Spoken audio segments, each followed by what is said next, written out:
Continuamos hoy, que es miércoles 4 de agosto del año 2021. Hoy hablamos con el doctor Omar de la Rosa en este recetario y el tema de hoy es la segunda juventud, climaterio y menopausia. Doctor, una vez la mujer ha hecho ese tránsito endocrinológico, porque todo esto, usted lo ha dicho, son fenómenos hormonales, inician en el vientre de mamá, ¿verdad? Aparecen entonces a los 11 aproximadamente años nuestra primera menstruación. Usted ha dicho que la edad aproximadamente donde ya hay una madurez en la mujer para embarazarse es rondando los 26 años. Correcto. ¿Verdad? Y entonces, más o menos en qué edad aparece ese cese de esas actividades glandulares, ese deseo sexual empieza a menguar. ¿Cuándo aparece la menopausia, climaterio? La menopausia natural, que es como se conoce cuando llega en el momento oportuno, debe aparecer más o menos entre los 50 y 52 años. En esa etapa ya se supone que la mujer ha dejado de ver. Ha dejado de ver la menstruación, ¿Sí? Ha ocurrido ese primer proceso que se conoce como perimenopausia. Alrededor, ¿no? Alrededor, correcto, que debe ocurrir más o menos entre los 46, 47 años y que puede tener un lapso de 5 a 7 años. ¿Qué caracteriza, doctor, esa etapa? La mujer está viendo su menstruación regular, si fue regular, o irregular, si fue irregular. ¿Cómo empieza a hacer ese tránsito por esa etapa de perimenopausia y terminar en la menopausia? ¿Qué caracteriza? El primer cambio va a estar caracterizado, viéndolo de manera física, por un acortamiento del ciclo. Si nosotros medimos el ciclo del ciclo ovárico, el ciclo menstrual, la menstruación entonces llega más rápido. Se acorta un poquito. Cuando dice que se acorta es que llega más rápido. Llega más rápido. Es decir, midiéndolo así, 70% de las damas tienen ciclo de 28 días. 28 días. 28 Eso días. Es el estándar. Ese vendría siendo el estándar. Sí. 28 más o menos 7. Okay. Así que un ciclo de 21 días estaría dentro de un rango aceptable y un ciclo de 35 días todavía estaría dentro de un rango aceptable. Exacto, porque 28 es lo ideal, pero puede ser que llegue 5 días antes o 5 días después. Exacto, así mismo. Okay. Entonces, ese primer dato de acortamiento del ciclo, así que si ella veía su menstruación cada 28 días, puede empezar ahora a notar que es cada 23, que puede ser cada 22 días. Entonces dice, ve acá, pero yo fui muy regular durante toda mi vida y ahora estoy teniendo un acortamiento de mis ciclos. Exacto. Eso rondando ya esas edades. Esas edades, 45, 47 años más o menos. Sí. Se entra en esa transición que se conoce como perimenopausia. Perimenopausia. Entonces, esa perimenopausia, qué bueno que destacó la parte endocrinológica, porque todo es medible. Es decir, eso es lo bueno de la endocrinología. ¿Cómo así, doctor? Si yo puedo medir si verdaderamente la dama ha iniciado ese proceso a través de varias hormonas del organismo. ¿Menopausómetro existe, doctor? ¿Existe un menopausómetro? ¿Cómo es eso? Vendrían siendo esas hormonas que van a ayudarme a determinar si he tenido o ha comenzado el proceso de agotamiento de los folículos, de las células a nivel del ovario y por ende, importante destacar, una declinación de la fertilidad de la mujer. Es decir, no es que no puede lograr un embarazo, que sea, por ejemplo, escaso. Yo puedo decir, por ejemplo, que después de los 50 años, la posibilidad de una mujer lograr un embarazo viene siendo de 2 en cada 1000. Y a esa edad solamente voy a tener, según toda la literatura, aproximadamente unos 1000 folículos disponibles. Entonces, esa disminución de la fertilidad... A los 50 años usted tiene una posibilidad de quedar embarazada la mujer, De cada 1000, 2 podrían lograr un embarazo. De cada 1002. Correcto. O sea que es Yo- muy yo- difícil. Yo nada más tengo aproximadamente, en el mejor de los casos, 1000 folículos. 1000 folículos. Y es importante O destacar sea, 1000 estructuras que van a ser óvulos Que y pueden- que pudieran entonces estar disponibles. estar disponible ahí. Ahora, aunque suene mucho 1000, Pero ya el tiempo se está cortando. sí, pero ya el tiempo se está cortando, en el mejor de los casos, siendo conservador, que yo puedo decir, bueno, ya el tiempo se acabó, pero ahí está la posibilidad. Recordemos que iniciamos con 400,000. En el momento de la menopausia. En el momento de la pubertad. De la De la menarca, arrancamos La con primera cua- menstruación. de la primera, arrancamos con 400,000. 400,000. Y ahora yo estoy en 1000.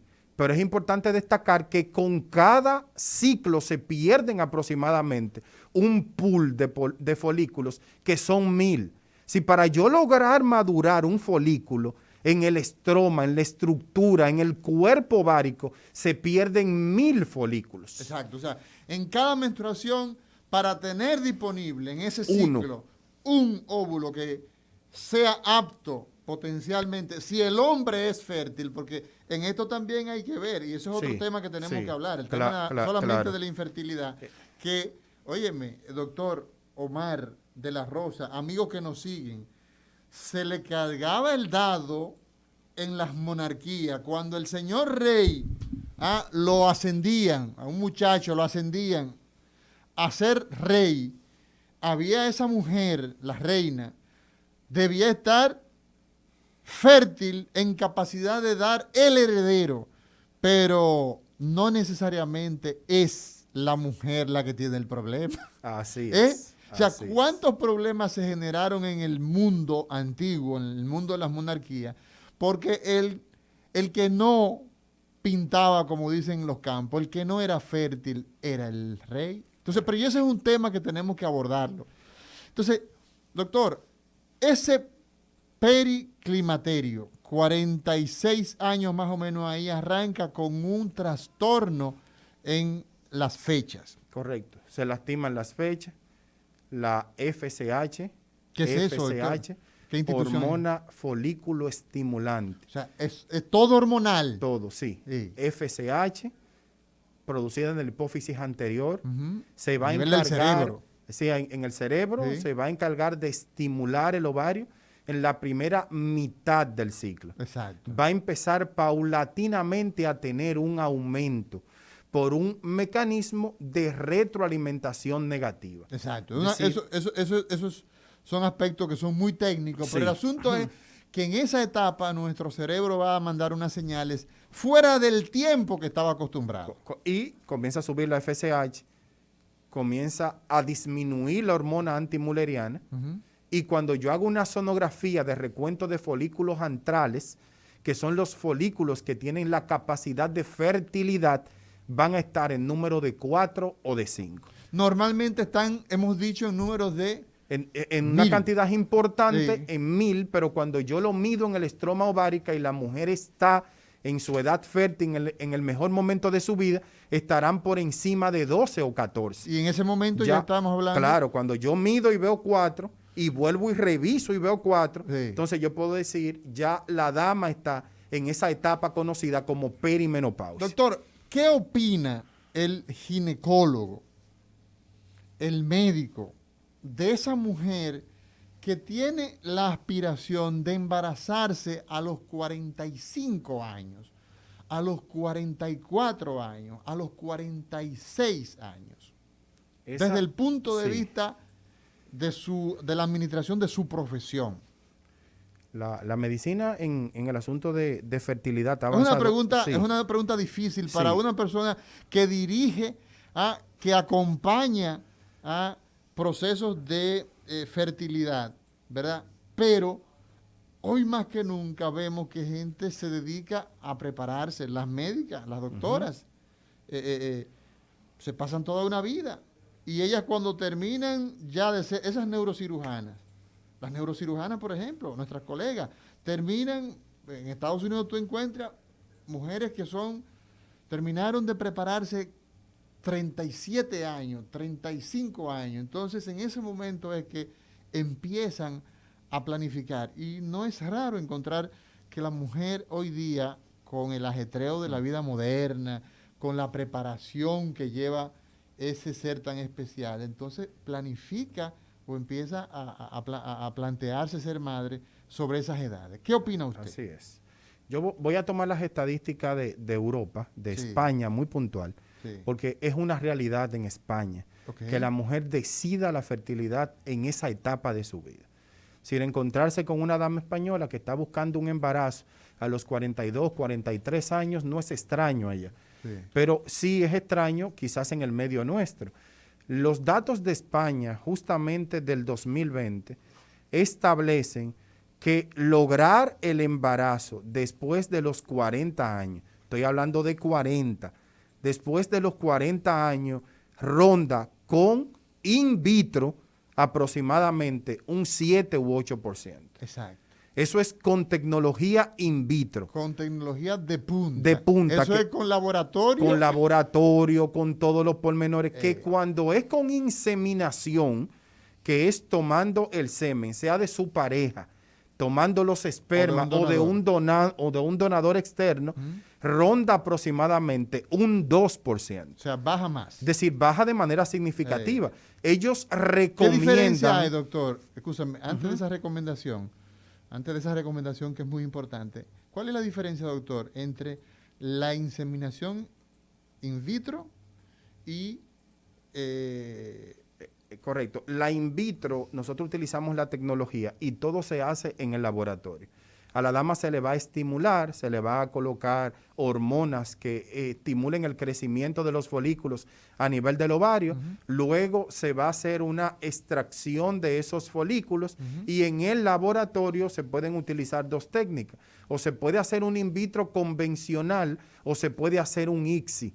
El ICSI es cuando el esperma se inyecta al óvulo. Exacto. Y eso se hace en laboratorio. Eso se hace todo por un embriólogo. Exacto. Eso se hace por el camino nuevo. Eso correcto. No es el camino tradicional no, el camino de tradicional. la copulación. O sea, no hay ahí una actividad sexual en la inseminación in vitro, ¿no? No, claro que no. Y contrario a la inseminación, donde yo coloco esperma en el fondo del útero, en el caso del in vitro yo coloco embriones.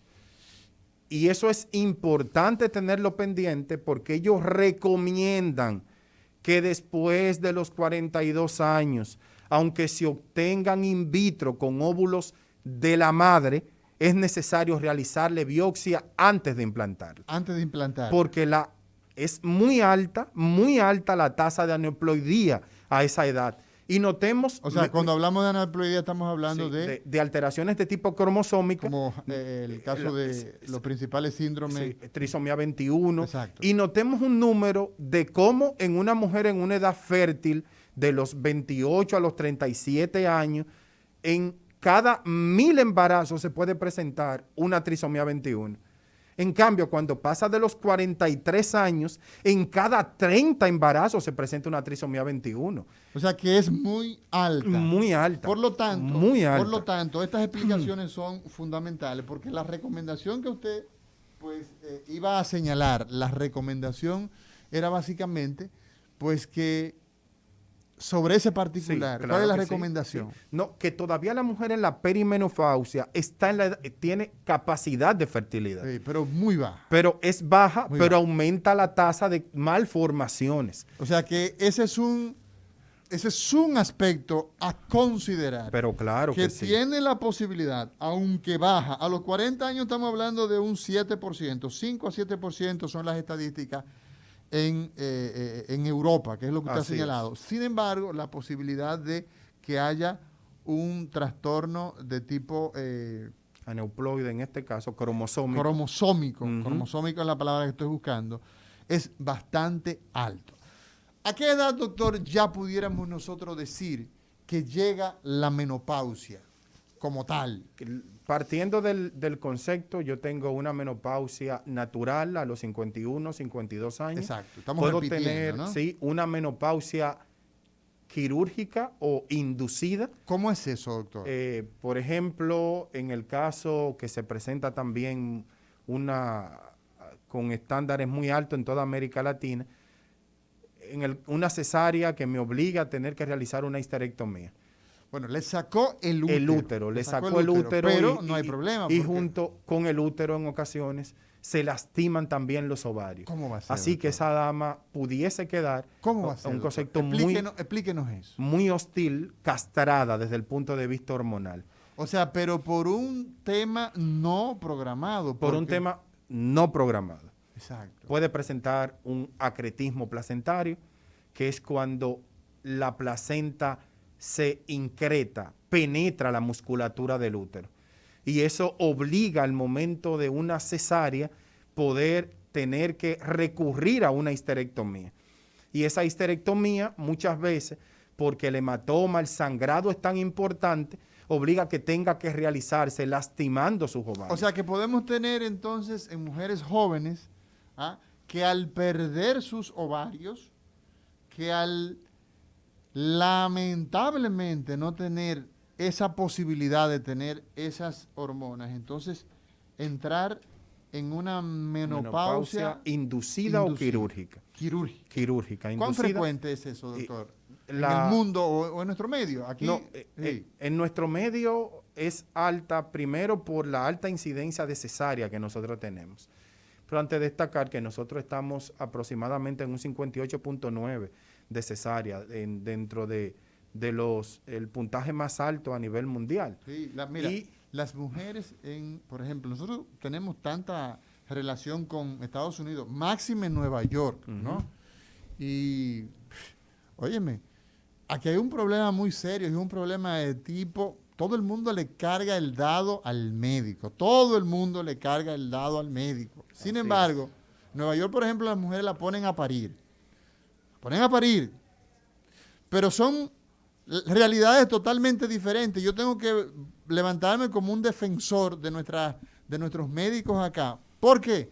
Primero, esas mujeres en los países organizados tienen un seguimiento de ese embarazo desde antes del embarazo. Que es lo que se llama consulta preconcesional. ¿Entiendes? Así es. Consulta preconcesional. O sea, van donde el doctor Omar de la Rosa antes de quedar embarazada, y cuando salen embarazadas, entonces religiosamente van a sus chequeos. Van a su chequeo de manera regular, Pero se identifican factores de riesgo.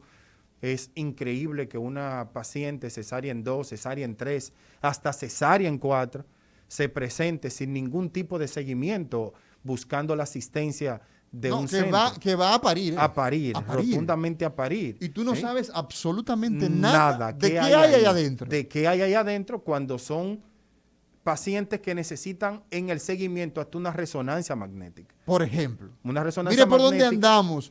El 4 de agosto del 2021, el doctor Omar de la Rosa establece en este recetario, ¿verdad?, que el seguimiento de la parte obstétrica, ese seguimiento de ese embarazo en esta época puede requerir incluso hasta una resonancia.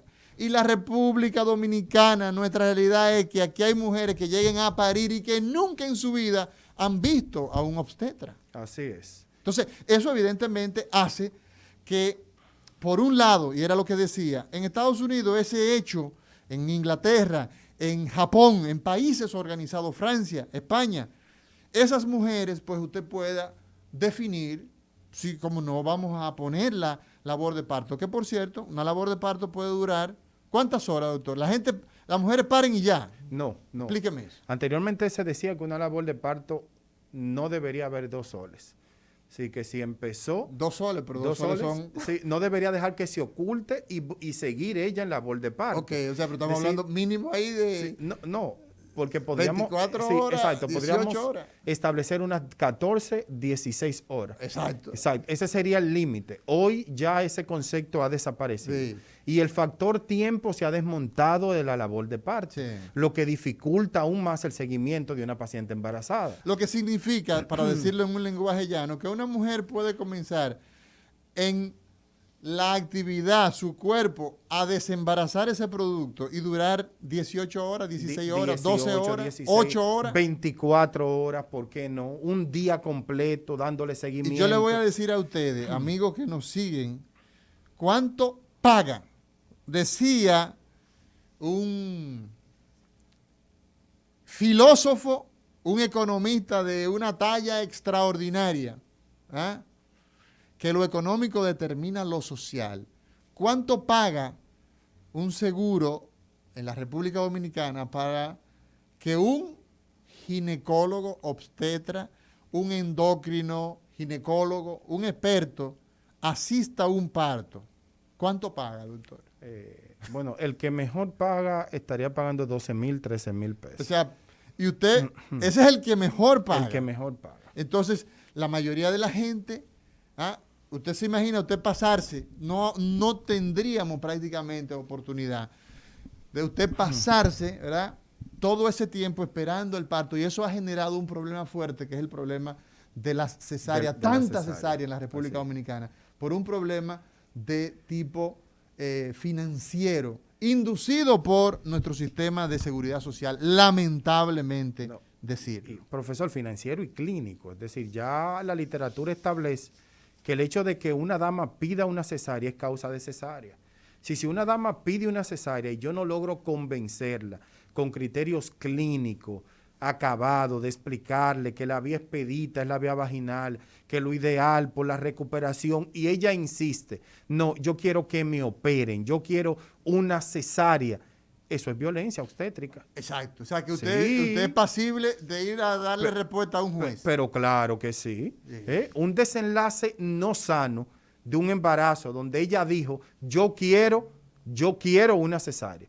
Y yo insisto en que no, de que ya hay 8 centímetros, de que vamos bien, de que las cosas pueden terminar de tal manera. Sí, pero yo le estoy pidiendo, doctor. Exacto. Es decir, ¿hasta qué nivel eso ya se considera un motivo de cesárea y que yo debo tomar una conducta? Doctor Omar de la Rosa, entonces, en definitiva, podemos nosotros, y una de esas causas es, incluyendo ese desembarazo, lesionar los ovarios y producir entonces una menopausia. Una menopausia quirúrgica. O una menopausia inducida, porque entran otras causas ahí.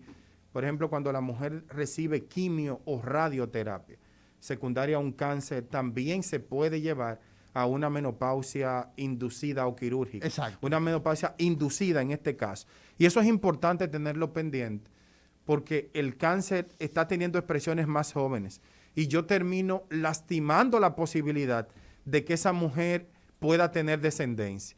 ¿Qué se hace? ¿Qué debería hacerse? Bueno, una opción sería criopreservar esos óvulos. ¿Cómo así, doctor? ¿Crio quién? Criopreservarlos. Es decir, ¿qué es eso, doctor? Sacar esos óvulos, inducirla o por un método natural, sacar unos cuantos óvulos y colocarlo en hidrógeno, dejarlo guardadito ahí. Entonces, en Alemania, doctor. Sí, no, acá también. Aquí, aquí podemos hacer aquí eso. estamos criopreservando óvulos ya, gracias a Dios.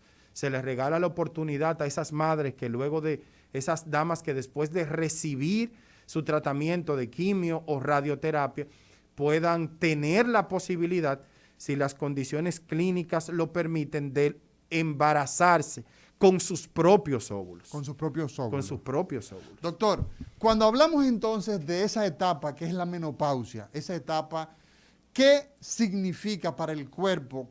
¿Cuáles son los riesgos que tiene una mujer ya en la etapa menopáusica?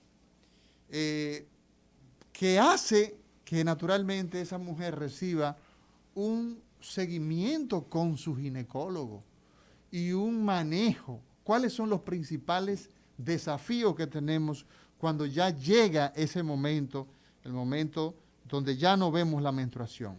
Y un manejo multidisciplinario. Es decir, ¿Cómo importante así? Por varios especialistas. Varios especialistas. Sí, porque se presentan incluso síndromes. Notemos en el caso de los bochornos, por ejemplo. ¿Qué es eso, doctor? Esa es un boche, eso. Ese escalofrío, esos temblores, ese despertarse por las noches cuando el aire está prendido y la temperatura quizás esté agradable. Esa dama dice que tiene un calor que no lo aguanta y uno se queda mirando, pero ven acá, ¿y qué es lo que pasa? Esa labilidad emocional de las damas se estima que 20% de las damas menopáusicas van a hacer episodios de depresión, van a tener alteración del sueño y 75 u 80% va a presentar bochornos. Es decir, una parte importante de nuestras damas menopáusicas van a tener esa alteración de su estado de ánimo, de esa labilidad emocional y puede durar incluso de 6 meses a 2 años en un 50% de los casos, pero en algunas se extiende hasta por 5 años, con todos estos cambios en su estado de ánimo. Y a largo plazo, yo estoy hablando de los síntomas tempranos. O sea, que los psicólogos, los psiquiatras forman parte de ese Sí, equipo. claro que sí. ¿Qué otros profesionales entran, doctor? Disculpe, para repetirlo. Psicólogo, Psicólogos, psiquiatras, el ortopeda. el ortopeda. ¿Por qué, doctor? ¿Por qué? La- Recientemente nosotros vimos un caso que, bueno, a mí de forma personal, éramos amigos, la visitaba una dama exquisita. ¿Por qué el ortopeda? Estamos hablando de las fracturas. De la fractura, correcto. Háblenos de eso, De doctor. la fractura. La epidemia del siglo XXI es la osteoporosis. La osteoporosis. La osteoporosis. ¿Qué tiene que ver osteoporosis con la climaterio menopausia y menopausia? menopausia. La osteoporosis en la mujer es más marcada por la deficiencia de estrógeno. ¿Cómo va a ser? Sí, claro que sí. Decir, Usted habla de una epidemia. una epidemia, la epidemia del siglo XXI. Aquí nosotros quizás no tenemos esa medición. Notemos en Estados Unidos que mide la cantidad de dinero que gasta en fractura de cadera, en prótesis de cadera y en ausentismo laboral. O sea que cuando llega la menopausia también existe la necesidad de un seguimiento para proteger el sistema óseo. Claro Ajá. que sí. Y las fracturas aumentan. Las fracturas de aumentan. no darse seguimiento. De no darse seguimiento, porque ahí tenemos la ventaja de que primero tenemos una osteopenia y Es después una disminución, disminución de la densidad mineral ósea. Y después entonces Y se luego migra. entonces migra hacia una osteoporosis. Exacto. Y luego vamos a tener una osteoporosis severa y es cuando viene la fractura. Ventajas que tenemos hoy, bueno, ya hemos demostrado que es reversible el ¿Cómo proceso. así? ¿Cómo podemos nosotros Sí. revertirlo? Cambios en el estilo de vida, puntualmente, la absorción de calcio y la suplencia de vitamina D. Y eso es claramente demostrable, pero también un tema muy peligroso y que amerita un seguimiento muy cercano. Explíquenos eso, porque yo veo que Titirimundati está indicando, Ay, Ah, qué bueno. está indicando Qué bueno. fármacos, está Así indicando es. estos preparados, y eso resulta peligroso o no. Muy, pero muy peligroso. Y por eso decía un seguimiento multidisciplinar, porque aquí entra el cardiólogo. El cardiólogo, recordemos que con la menopausia aumenta la hipertensión en la mujer por el mismo hipoestrogenismo. Exacto. En el caso, Cuando bajan los estrógenos, cuando bajan los entonces eso estrógenos, hace que aumenten los niveles tensionales. Pero aquí hay un uso indiscriminado de calcio, que eso da hasta pena verdaderamente. un uso indiscriminado, de calcio. Es decir, es increíble, sin medir el impacto que tiene ese uso de calcio en la salud vascular. Doctor Omar de la Rosa, cuando regresemos de esta pausa, usted por favor nos va a decir cuáles son las indicaciones, la forma correcta de indicar estos suplementos, como es el caso del calcio y otras hierbas aromáticas. El recetario del doctor.